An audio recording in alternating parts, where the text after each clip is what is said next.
మీ business ఏదైనా మీ ఊర్లో promotion చేయాలంటే అది సుమన్ టీవీతోనే సాధ్యం. ఇప్పుడే సంప్రదించండి. శ్రీమతి యనమల దివ్య గారి చేతుల మీదుగా ఈ పెన్షన్ పండుగ అనే కార్యక్రమాన్ని మన తునిపట్నంలో ప్రారంభించుకోవడం జరిగింది. ఇది చాలా మంచి కార్యక్రమం.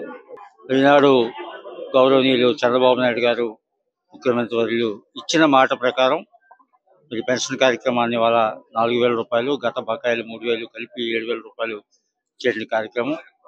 వికలాంగులకి 3,000 నుంచి 6,000 రూపాయలు ఇచ్చేటువంటి కార్యక్రమం ఒక గొప్ప కార్యక్రమం. మన గౌరవ శాసనసభ్యులు గారు ఒక మంచి కార్యక్రమాన్ని ఈ రోజున ప్రారంభించడం మన అందరికీ కూడా ఆనందదాయకం. భవిష్యత్తులో ఇంకా అనేక అభివృద్ధి సంక్షేమ కార్యక్రమాలు చేసుకుంటూ ఈ నియోజకవర్గాన్ని అన్ని రకాలుగా ముందుకు తీసుకెళ్ళేటి విధంగా మన శాసనసభ్యులకి మన అందరూ కూడా సహకరించి మన నియోజకవర్గ అభివృద్ధికి, మన పేదవాడి సంక్షేమానికి మనందరూ కూడా కలిసికట్టుగా పనిచేయాలని చెప్పి మరొకసారి మనం అందరికీ నమస్కారం.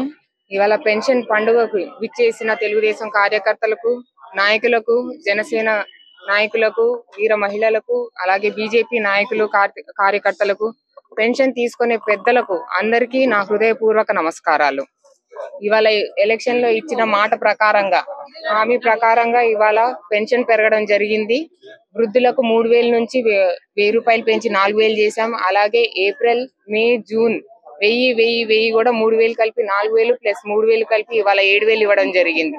అలాగే వృద్ధులకు కూడా 6,000 పెన్షన్ చేశాం. 3,000 నుంచి 3,000 పెంచి 6,000 పెన్షన్ చేశాము.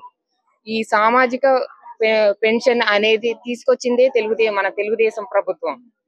నాడు ఎన్టీఆర్ గారి నుండి నేడు మన చంద్రబాబు నాయుడు గారు వరకు పెన్షన్ పెంచుతూ వచ్చాం. ఇప్పుడు మీ అందరికీ తెలుసు మన ఆంధ్రప్రదేశ్ ఎంత ఆర్థిక ఇబ్బందితో ఉందో. ఎన్ని ఆర్థిక ఇబ్బందులు ఉన్నా గానీ అవన్నీ అధిగమించి మీ అందరికి మేలు జరగాలని చెప్పి ఈ పెన్షన్ ఇవాళ పంచడం జరిగింది. అలాగే ఇది ప్రజాప్రభుత్వం. ఈ ప్రజాప్రభుత్వంలో అందరికీ తప్పకుండా మంచి జరుగుతుంది. మీ పెన్షన్దారుల ఆరోగ్యం బాగుండాలని, వాళ్ళకి మేలు జరగాలని ఇవాళ ఈ పెన్షన్ పండుగ చేపట్టాం.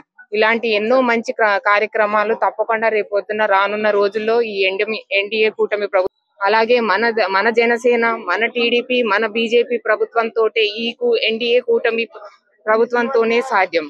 జై హింద్, జై తెలుగుదేశం, జై జనసేన, జై బీజేపీ.